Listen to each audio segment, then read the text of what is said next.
Alright guys, welcome to today's video where we're going to have a chat about the ever infamous Lotto Lout.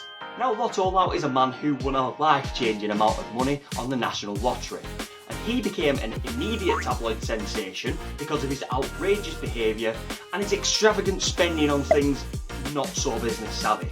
Now in case you're unfamiliar with the term Lotto Lout, this is a nickname that was given to a man called Michael Carrol, who in 2002 managed to become the winner of a massive £9.7 million lottery pot. Just to clear that up, if we were to take inflation into account, that pot today would be worth £18.7 million. Not a bad chunk of change, enough to never work again in your life, right? Well, not if you're this guy. So who the hell is this guy? Who is Michael Carrol? And how did he manage to get so infamous through his lottery win? Well, let's take a look, shall we?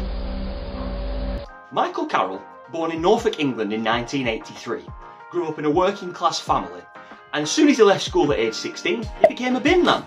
In 2002, Michael Carrol was aged 19. He bought his first ever lottery ticket and he managed to bag the big win. How lucky is that? First ever ticket! At the time, he was living on a caravan park with his wife and child. Now at first look, this appears to be a really wholesome outcome to a man who clearly is struggling in life. It's like, wow, you can finally get your family in order, you can buy yourself a nice house and you can just live a comfortable life. If only you'd done that, Michael. With his newfound wealth, Michael went on a spending spree, and he was immediately thrust into the limelight of the papers with his crazy purchases and his new lavish lifestyle. These spends included cocaine, cars and ladies of the night. He was married, remember. The tabloids branded him the King of Chavs. Now if you don't know what chav means, it's a very British word. Let's have a look at the definition of what that actually means, shall we? The dictionary defines the word chav as a noun, an offensive word for somebody who you think behaves, dresses or speaks in a way that shows low social class and lack of education. So basically, for my American audience, it's the British equivalent of a redneck. This term can now be branded as offensive in this day and age, but Lotto Lout loved that title and he did everything that he could to live up to it. Later on in his spending, he even purchased a black Mercedes van with the King of Chavs branded along the side of it. In 2002, people were barely over the 90s, and acting violent, offensive and all in all unpleasant was just considered cool. We had Eminem rapping about killing people, and it was also the year that GTA Vice City was released and immediately became the coolest game on the planet. So, as soon as he received his fortune, he did the thing that a lot of people at home fantasise about doing. He walked directly into work and he told his boss exactly where he could stick his job. Now we can't knock Michael on his generosity, to a degree, as we'll find out later, because the next thing he did was he gave his mother £1 million, he gave his mother-in-law £1 million, and he also gave his uncle £1 million who had taken him in off the street when he was a young lad. He also gave his sisters £3 each. I mean, that's great, but I'd be pissed if I was one of those sisters. £3 out of 9.7 million. Michael had had a poor upbringing.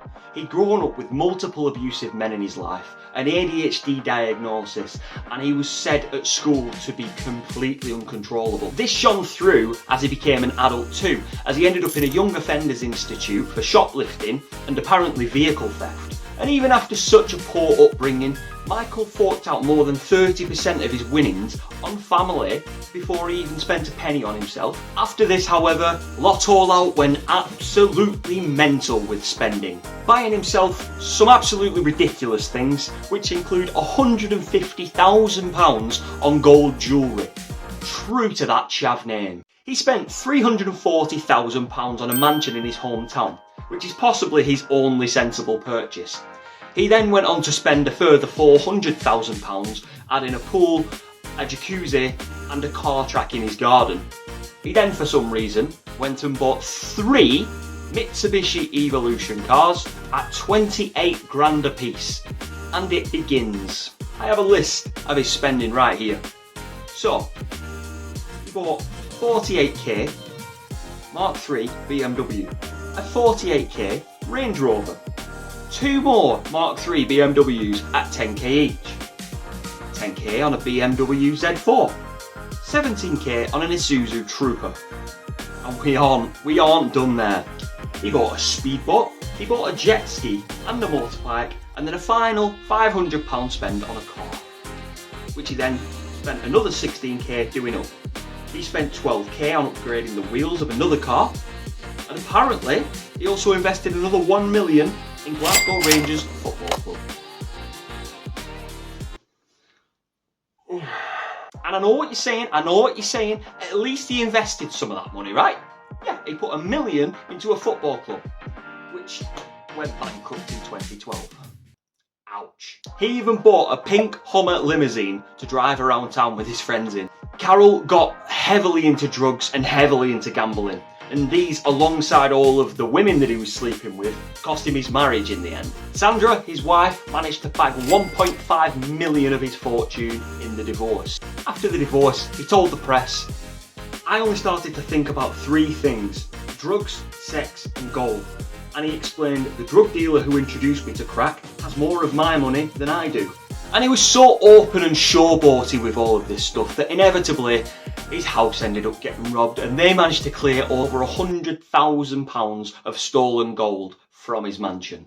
He would throw Wolf of Wall Street style parties at this mansion, fueled by drugs and alcohol, and he would hire prostitutes and strippers to come and perform and sleep with people at the party at their every whim, admitting to spending up to 50k every night. He stated, "People were fucking in every room.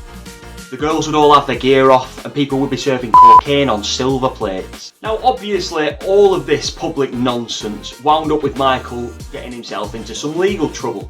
He was arrested multiple times for drug possession. He was also arrested for affray and theft, to name a few other ones. In 2004 he was jailed for 9 months for an assault.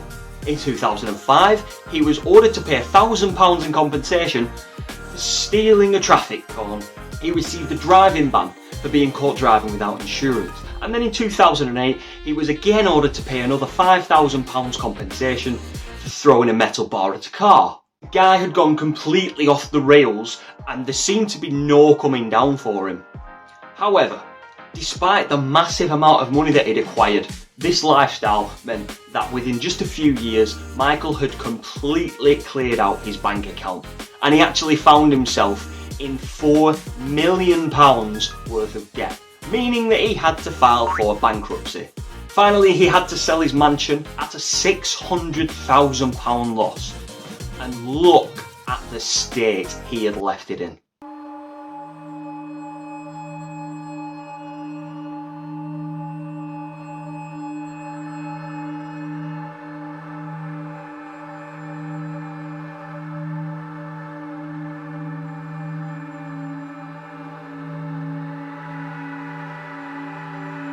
All of that money forked out on this place to just not even look after it.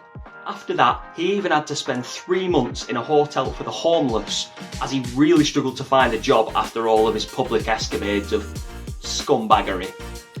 So, where is Michael Carrol now? Well, he actually remarried his ex-wife, who initially had left him for the drug-fueled cheating lifestyle that he was living. A friend of Carrol's told sources, "Mickey's calmed down quite a lot and has been living a quiet, nice wee life and is working hard. Him and Sandra buried the hatchet and got back together, and it's all been working well for them. They fell right back in love and are really happy together now." The loss of everything that he had has forced Michael back into a life of manual labour, and he's taken a job as a coal miner. He states regularly when asked that he absolutely loves his job and he wouldn't change a thing. He also states, "Winning the lottery was the best 10 years of my life and it only cost me £1. I don't look back with any regrets, but I wouldn't turn back the clock and do it all again." Michael Carrol still gets stopped in the street now and reminded of the fact that he lost £10 million, and he smugly replies to them, "No, I lost nothing. I was given £10 million and I spent it." So what do you think of the Lotto Lout? Did he do what most 19-year-olds would do, having been given this huge sum of money? Or is he just a complete moron who wasted £10 million and cheated himself out of a comfortable, easy life? Let me know in the comments what you think of Michael Carrol. Thank you very much for watching the video, guys. Really hope you enjoyed this one. I really enjoyed doing the research for it. If you did enjoy it, feel free to drop a like on the video or even subscribe to the channel so you receive all of my future content. And I will catch you on the next one.